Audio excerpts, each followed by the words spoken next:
Welcome back to the Assassin's Creed Shadows series on the channel. If you caught our last video, you know we dove headfirst into Naoe's world in Iga, where everything she loved got torched by war. She fought like a beast to protect the treasure box, the soul of her homeland, but those creepy Onryo, the vengeful spirits, snatched it away. Worst of all, her dad, Nagato, gave his life to save her, leaving her with his final words: "Follow the blade, remember the melody." Man, that moment hit me right in the feels. Today we're cranking things up in Assassin's Creed Shadows. Naoe's leaving Iga's ruins behind and heading to Sakai, a city crawling with merchants, ninjas, and dark secrets. Will she track down the earless samurai from the Onryo? What's locked inside that mysterious box? And where does Yasuke, the legendary African samurai, fit into all this? Is he a friend or a foe? Trust me, this episode's gonna be wild, so buckle up. Before we jump in, smash that like button if you're pumped for Naoe's revenge arc. Hit subscribe and ring the bell so you don't miss a single part of this series. We're going all in on Assassin's Creed Shadows, from stealth missions to epic boss fights, and you won't want to miss what's coming. Under a sky pierced by stars, Naoe stayed in a room with Tomiko, a woman whose gaze held the wisdom of battles won and lost. The light crackled as Tomiko unraveled rumors from Sakai, a port city pulsing with trade and treachery. She spoke of a man marked by a missing ear, a wound Nagato had inflicted in a chaotic clash, suggesting he might be a key to the truth behind the attack. Tomiko's words turned to Kyonyo, a monk leading Honganji's survivors in Setsu's rugged southeast, whose clashes with foes hinted at deeper knowledge of Naoe's enemies. Sakai, she cautioned, was a double-edged sword. Its markets dazzled with gold and craftsmanship, but danger lurked in every deal.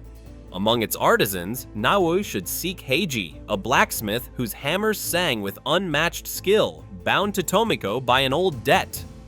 As the fire dimmed, Tomiko urged Naoe to trust her instincts, to see allies where others saw only threats, and to move like the wind through Sakai's labyrinth. The road to Sakai stretched long and lonely, giving Naoe's memories room to rise like ghosts. She recalled a day in Iga years ago when the forest's embrace had felt like a sanctuary. She had walked with Matsu, her aunt, whose gentle hands belied a spirit forged in war. They ventured deep to a shrine hidden by moss and time, where Matsu revealed a katana, its steel heavy with unfulfilled dreams of peace. It was a gift for Naoe, a charge to defend Iga against Oda Nobunaga, the warlord whose name was synonymous with ruin. His forces, Matsu warned, hunted power with a hunger that spared no one, not even Iga's quiet hills. She saw in Naoe a dragonfly, a creature of speed and precision, destined to carry Iga's hopes. As Nao gripped the blade, her fingers trembling with purpose, Matsu's words rooted deep. She was Nagato's daughter, born to fight, born to endure. Another memory clawed its way forward as Naoe paused to meditate, her breath steadying against the weight of her task.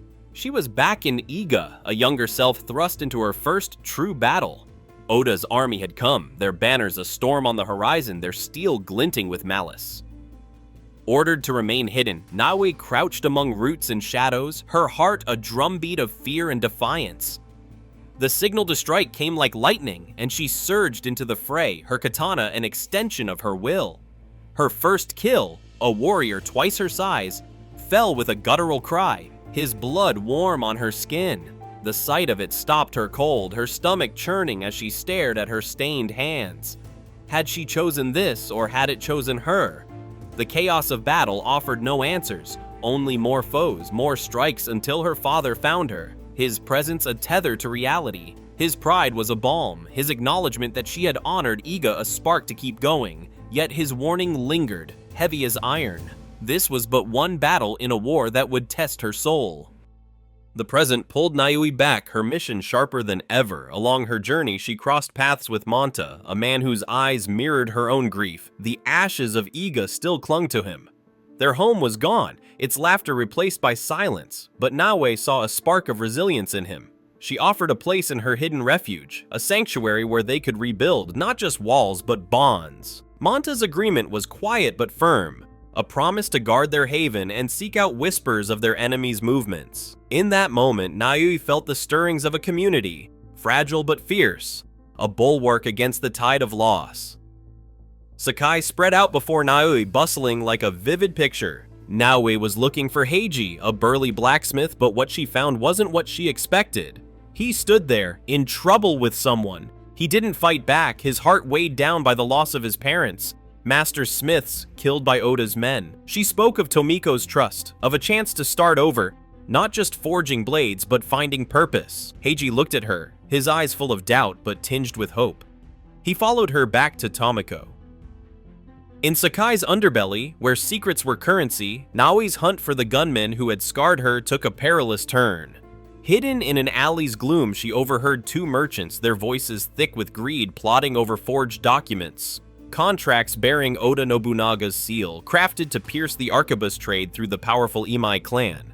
The papers were a bridge to her enemy, and Naoe would not let them slip away. She moved like a specter, her blade swift and silent, leaving the merchants lifeless in the dust. The documents were hers, a dangerous tool to wield in Sakai's game of power. Posing as Sanuki, a merchant full of deception, Naoe went to Sokun, the son of Tea Master Sokyu, met her first, examining the forged contracts closely, especially the warlord's seal. Naoe spun a story of ambition, choosing her words carefully to gain his trust. Sokun, curious, agreed to set up a tea ceremony where Naoe could meet women connected to the firearms trade, hoping they'd point her toward her target. Getting ready meant more than just cleverness. She needed to learn the tea ceremony's ways. Nao visited Sen no Riku, a tea master whose shop was a quiet escape from Sakai's noise. With his guidance, she studied the ceremony's principles: respect, calm, purity, and harmony, practicing each movement like a ritual. She learned to bow properly, to turn the tea bowl to show respect to the host, her hands growing steady as she got the hang of it. Riku saw through her merchant disguise but didn't call her out, instead sharing advice about finding balance in a harsh world. When they parted, he showed her 3 items: a golden teapot, a tea jar used by masters, and a plain bamboo ladle. Naoe picked the ladle, drawn to its simplicity, a reminder of her own quiet strength and a nudge to hold on to kindness even in her toughest moments. The tea ceremony was a battlefield of subtlety where every glance held weight. Sokyu tested Naoe's knowledge, probing her story with a merchant's cunning, but her lessons held firm. She spoke of the ceremony's virtues, her voice steady, earning a nod of approval. Mitsuhei, Nobunaga's general, entered, his arrival abrupt. He excused himself to attend his lord, his words laced with a bitterness that hinted at discord. Naoe filed the moment away, another piece of Sakai's puzzle. Among the guests, Otama, Satoko, and Wakasa. Wakasa stood apart. Otama mocked Naoe's plain attire, her words sharp with disdain, while Satoko spoke of hunting bandits, her tone cold and unyielding. But Wakasa's presence was aflame, her confidence bold, her eyes searching Naoe's as if sensing the shinobi beneath the mask. The air shifted when, as the ceremony closed, Wakasa sought Naoe out, her curiosity a lure. She invited her to her home, sensing a connection beyond the ritual's calm. Naoe agreed, her instincts humming with suspicion. At Wakasa's residence, the air was heavy with ambition. Talk of trade, of power, of a future where Sakai bent to her will. But Naoe's gaze caught a glint of gold. A Tanegashima rifle, its etched patterns a scar on her memory. It was the weapon from that night, the one that had torn through her life, its echo a wound that never closed. Her heart roared as she seized it, turning its barrel on Wakasa, her voice a storm of accusation. Wakasa's composure cracked, her eyes darting for escape. She offered to guide Naoe to the box, a desperate bid to save herself, but refused to name its hiding place. Naoe's mind flashed to Iga, its burning fields, her father's shadow, the blood she'd spilled to survive. Trust was a chain she couldn't bear, and Wakasa's defiance was a spark to her fury. The rifle's crack shattered the silence, and Wakasa fell, her dreams of conquest extinguished. Naoe stood over her, the weapon heavy in her trembling hands. Vengeance was hers, yet the box remained out of reach, a ghost driving her forward. Sakai's secrets had yielded blood, but not answers, and Naoe's path turned to Honganji, where Kyonyo, the monk leader, awaited. He was a beacon or a trap in her quest for the box and the truth. The dragonfly of Iga sheathed her katana, her soul a tangle of duty, grief, and unyielding resolve. The road ahead promised more shadows, more choices that would carve her deeper into the woman she was becoming. Hunter, protector, or something yet unknown. Alright, what a ride that was. Naoe's tearing through Sakai, chasing vengeance and that mysterious box, leaving bodies and secrets in her wake. From Heiji's forge to Wakasa's blood-soaked betrayal, she's closer than ever to the truth. But the Onryo's shadow still looms large. Next time, we're diving deeper into Naoe's hunt for Wada Koretake, the earless samurai who might hold the key to it all.